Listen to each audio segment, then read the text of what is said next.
Hello guys, good morning, good morning, good morning. Panibagong araw, panibagong vlog. Andito po ako ngayon sa Central Park. Happy Valentine's to all of you. Isang buwan na po ako ngayon sa aking inuwian na inuwian ko pong Ship Harbor. So I'm been 1 month there. Naka-adjust na po tayo, pero siyempre malungkot kasi ang buhay natin ay hindi natin hawak. May mangyayari talaga ng mangyayaring hindi masama. So thank you po so much. Love you. So shout out po sa aking mga minamahal na mga subscribers, silent viewers, sa mga W's, kaibigan matindi, mega love shout out. RGB, mega love shout out. Thank you so much. Happy Valentine's Day to everyone. Thank you. And I'm just gonna mute again because I know I am already I've been 1 month already in the place that I am staying for 1 month. I am kindly adjusted already, but not really 100% to adjust. I'm hoping that sooner or later I can find a place to stay. But if I can't find a place to stay, I just want to save money and buy a Philippine ticket so I can visit my hometown in the Philippines again. So those are the only things that I would like to. Happy Valentine's. So if you guys had a girlfriend, go for it and have a nice day for you guys. So for me, and thank you sa aking mga friend. It's 1 month. I've been being there and I've been adjusted myself. I need to stay away from the people. The people there, guys, are sick. So some had the COVID in the where I staying, but I need to stay away from it. I keep my distance. If I'm over there, I wear a mask. And you cannot what you call this? You cannot avoid it because you are there, and even the staff has COVID, and they've been doing like a COVID test yesterday. But for me, as long as you wash your hands and stay away from the affected people, I think you are in a good health, And also, with 2020, when the COVID was really bad and it's lockdown, my two sons had COVID, but not me. And only thing I need to do is to drink warm water every night, day and night, every day. Warm water is a good one. It's a good for your body. And those are only thing that, anyway guys, when people, you cannot touch the food without using a gloves. And if you do touch the food without using a gloves, you're gonna tell the staff and write it down as a complaint that this person doesn't wash their hands, especially they're coughing really bad and dripping the nose, and it's so disgusting. People is online and touching food. They always had a sign over there that you gonna touch the food, you need to use gloves at all time. Anything from utensils, from plastic fork, spoon, glass, paper plates, napkins, food, your hands is always had a gloves on. So as for me, I have a clear mind, so I follow rules. And ever since I never been called in the office yet or in the in the front desk for doing bad behavior. Okay, so I'm really good for that one. Yeah. So anyway, I'm 1 month now in the Safe Harbor. Um, since I was abused by the old lady in San Mateo, and hopefully she will not going to attack me again because she's watching me in the mall all the time every week, and I see her. So this is what I'm going to do, guys. I will not tolerate it. I don't wanna talk to her. I cut off my friendship with them. I will not going to bother them, and I will not do anything to contact them. I don't have no desire to contact my the old lady that I staying before. So I spoke to my case manager already. She's trying to help me some housing, and one of the friend that I meet there, I says African American lady. She already moved out yesterday, and she already found a place to stay.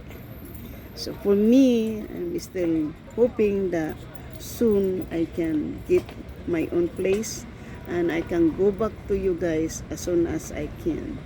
So that thing, it's my more priority.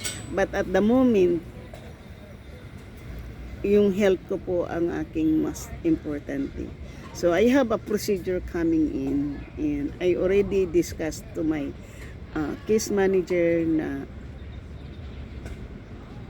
kailangan kong umalis ng 2 gabi o 1 gabi para lang gawin yung procedure na yun. So that's something that I'm looking forward to. So wala pa akong appointment, pero nandyan na po yung gamot. So yan po ang nangyayari po doon sa Safe Harbor, yung aking health. Kasi po matagal po akong hindi nakakain ng pinapaano ng doktor ko sa akin, kaya ito nagbabother yung aking tiyan. So anyway, in-update ko lang po ngayon, medyo okay naman po ako doon sa Safe Harbor. I'm kind of, my blood pressure when before I staying in Safe Harbor are rocketing from 177 to 150. So ngayon po ay bumalik sa normal. Basta ako po ay hindi po ako makikipag-away doon, at hindi po ako katulad ng iba na marami na pong yung mga nauna pong nakikilala ko po doon ay wala na po yung iba kong nakikilala. Mayroon pong matanda nga Pilipina ngayon dyan, nagkasabay pa nga kami ngayon sa bus, ay last day na niya, next month is it's her last day. Hindi ko po alam kung saan siya mapunta, kasi mag-iisang taon na pala siya dito sa sa 2 shelter na pala yung napuntahan niya, at mag-iisang taon na pala siya dyan, at hindi pa siya nakahanap ng matitirahan. Ang allowed lang kasi po dyan sa Safe Harbor ay 4 months. 4 months yung sinabi sa akin. So kung 4 months yan, January, February, March, April, May. Kung 3 months man, March is my last hope din dyan. Pero sinabi sa akin din na kung gusto ko pong mag-stay, kailangan ko pong mag-fill up ng another form na pwede po ako mag-stay, kasi kailangan ko pong mag-save po ng money para makabili tayo ng ticket at pocket money pa po ng Pilipinas, or kailangan natin ng money para makahanap tayo ng matitirahan. So dalawa po yung aking option po bago po kasi gusto ko po talaga ng kapag hindi po ako makahanap pa po ng matitirahan, at siyempre by October, kukontakin ko po ang aking kaibigan na dati ko pong tinirahan dati, na sinil yung bahay.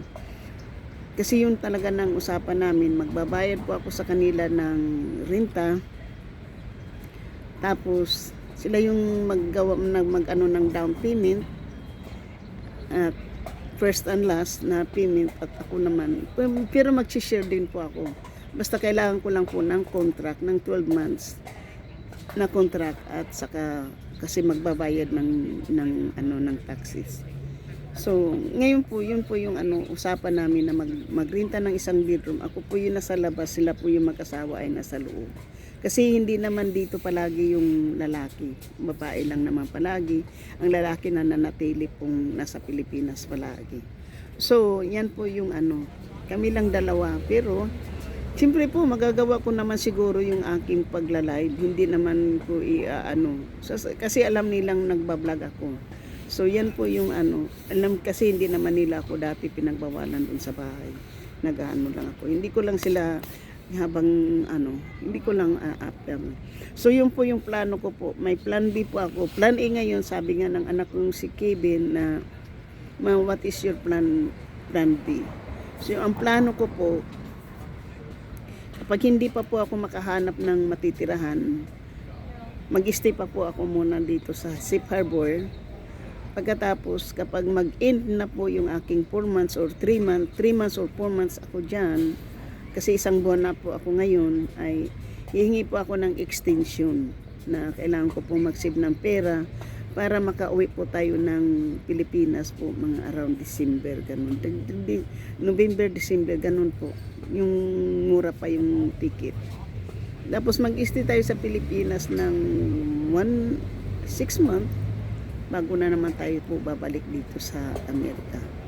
Kasi hindi po ako wala po ngayon dual citizen na yung iba yung presidente. So, tinanggal po yung dual citizen. Hindi po tayo pwedeng mag-Pilipino kasi American tayo po. So, yan po yung aking plano. So, mag-stay po tayo ng 4 months dito sa Safe Harbor. Pagkatapos kung hindi ko po makahanap pa po ng malilipatan ng within 4 months, mag-stay pa po ako ng 4 months, that's total of 8 months. So January, so February, March, April, May, June, July, August, September. So yung September na yan po ay 8 months na po ako dyan. So ang kaibigan ko sabi niya October magre-renew sila ng kanilang contract sa apartment. So sinabi ko sa kanila kung pwede silang pwede ako magiging roommate kasi pareho kami yung Bisaya at saka matagal ko na po silang kilala at wala po akong problema. So yung 8 months na yun po kasi nagbayad ako sa kanila noon ng 900.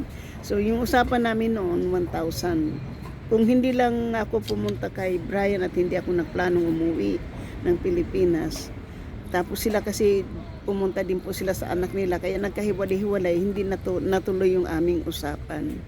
Yun ang usapan namin. Kaya kung napaaga po ako na sinabi ko sa kanila na wala akong matitirahan, kung nangyayari bago sila nag-renew ng kanilang apartment, ay nakasama po ako sa kanila. So, yun po yung ating plan B.